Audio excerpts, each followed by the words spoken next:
Ile nilisikia matangazo ikipita, wanasema kuna matangazo hapa, kuna madaktari hapa kutoka mbali, kutoka Kenyatta, kutoka upande wote. Nikajisikia nifike nipate hii matibabu,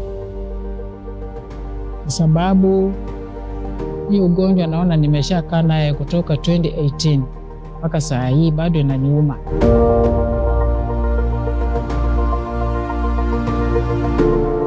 Majorly, what we are doing today is to provide sensitization on mental health. We are also providing brief counseling services, majorly brief therapy services.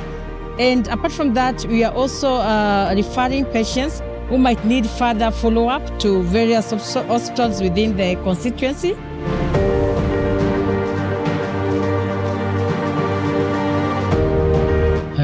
Tumepata matibabu. Mimi kwangu nilikuwa na shida ya asthma, na nikifika hapa nimewaeleza shida zangu zote.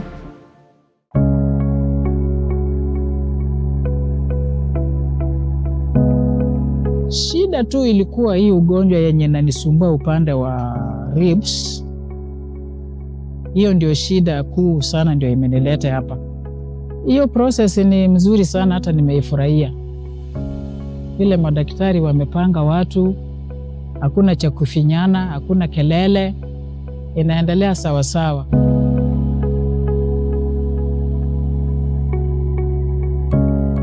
We are here to give awareness so that we can destigmatize mental health. As you all know, mental health has a lot of stigma that are associated with it.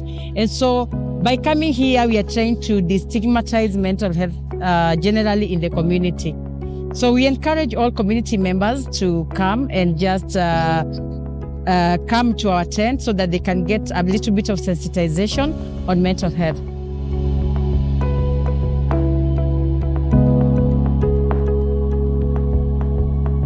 Shukuru tu sisi ya Prime Minister Honorable Musalia Mudavadi kwa kutuletea hii service karibu na sisi, at least tupate usaidizi kidogo, na ofisi ya health. Nashukuru sana kwa usaidizi wenu, tumepata usaidizi. Mungu mwenyewe muumba mbingu na nchi, mwenye ametenda hii kiwango na anawapea nguvu ya kusaidia sisi wagonjwa, azidi kuwapa nguvu na ujasiri ya kuhudumia wagonjwa, na wawe na hiyo roho. Na hata uzuri hii tuko na Zuri Health. Tunashukuru hii Zuri.